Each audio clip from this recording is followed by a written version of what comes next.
اپنی بیماریوں، آزمائشوں، پریشانیوں کے ساتھ جینا سیکھیں۔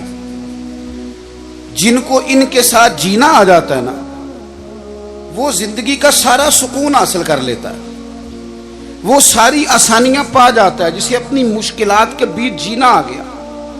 اور جب بیچارہ دل چھوڑ کے بیٹھ گیا، اوہو بس یہ آخری ٹینشن ہے، اس کے بعد مر جانا ہے، گیا کام سے۔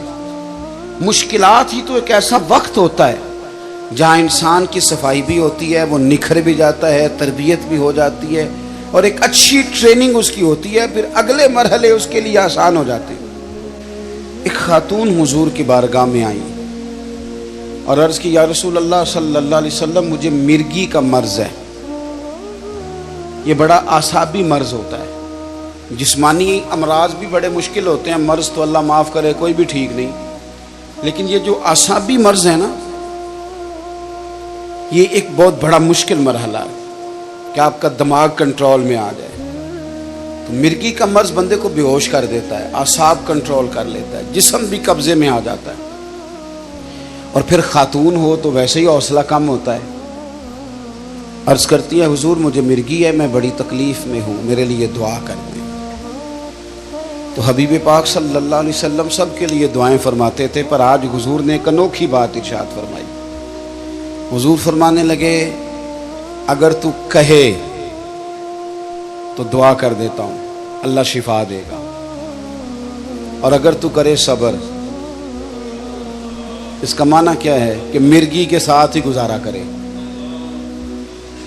نہیں سمجھ آ رہی بات کی؟ مرگی کے ہم مانتے نہیں، ویسے مرض جو آتا ہے نا وہ جاتا کم ہی ہے، گزارا اس کے ساتھ ہی کرنا پڑتا ہے۔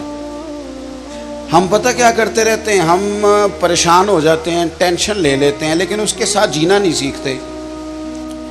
حضور نے فرمایا، اگر تو کہے دعا کرتا ہوں اللہ شفا دے گا، اور اگر تو کرے صبر، گویا اس کے ساتھ ہی گزارا کرے، تو پھر کیا ملے گا؟